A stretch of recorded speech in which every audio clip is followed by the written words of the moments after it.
Have you ever heard that phrase, Trump derangement syndrome? Well, today, we're going to dive deep into a viral video that tries to lay out exactly what it is. Now, we're not here to pick sides, but to really break down the argument itself, piece by piece. So, let's get into it. Okay, so here's our roadmap for understanding the source's argument. First, we're going to look at how it defines this so-called condition. Then, we'll get into a totally fictional scenario it cooks up to prove its point. After that, we'll look at the evidence it presents, a pretty wild pivot to a voting machine theory, and finally, we'll unpack the big warning it leaves its viewers with. So, first things first, what exactly is this political condition the video is talking about? Its entire argument really hangs on this one specific definition. And this is where it gets really interesting. The source doesn't frame this as just being for or against Trump. Instead, it argues it's a very specific pattern of thinking. For people with this syndrome, the question isn't what actually happened. It's how does this make Trump look? That is a pretty powerful claim to start with. This chart right here basically lays out the entire playbook according to the source. It's a simple two-column system. If an event is good for Trump, it gets downplayed or twisted. But if it's bad for him, then it's a full-blown catastrophe. This idea of a predictable, automatic, two-sided reaction is the lens for everything else that follows. So you have this theory. How do you go about proving it? Well, this is where things take a really unique turn.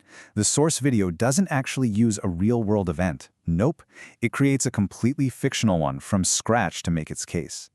So they cook up this scenario that's designed to be a clear-cut, undeniable win. A flawless military operation captures this evil dictator. The video even uses fake news clips and dramatic footage to make it feel incredibly real. The whole point is to create a situation that seems, impossible to criticize. And that perfectly sets the table for what comes next, the reactions. The source now starts to roll out what it considers hard evidence of that double standard we just talked about, all based on this event that never actually happened. First up, they pull this quote from Representative Thomas Massie. By showing his skepticism, the video is basically saying, see, here it is, Exhibit A. It positions him as someone who just can't accept a win because of who's in charge. And then they do a very similar thing with this quote from Marjorie Taylor Greene. Her reaction, which immediately jumps to oil, is presented as another example of someone cynically missing the point of what was framed as a purely heroic action. But then, boom, they hit you with the contrast. They bring in this praise from Senator John Fetterman, and the narrator literally calls him a Democrat with some common sense. This is a really key moment in the argument, as the source tries to draw a clear line between what it sees as a rational response and an irrational one. And just to make sure you think this isn't just about a couple of politicians, the source then rolls out this big list. Look at this. It includes activist groups, foreign governments. It's a clear attempt to paint this so-called syndrome as this widespread, almost global phenomenon. The source also weaves in this quote from Representative Ilhan Omar.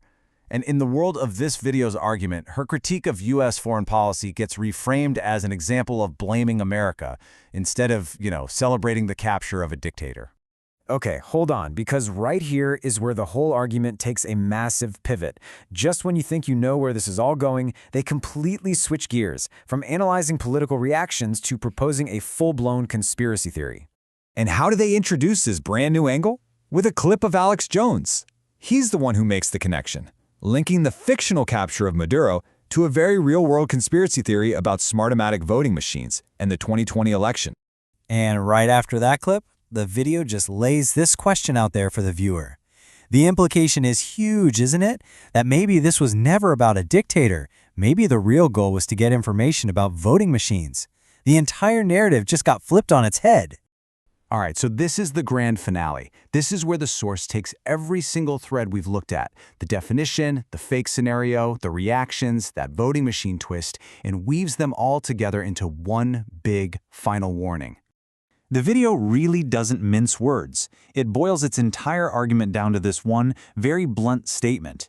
It presents this as the logical endpoint of the syndrome, that hatred for a politician can lead people to defend a dictator, which, in the source's view, is a total abandonment of common sense. And that is the source's final diagnosis. It's not just a political disagreement anymore. No, it's an out-of-control hysteria that the narrator claims has hit a dangerous new peak. The video leaves its audience with this final, incredibly provocative question. It's a rhetorical mic drop.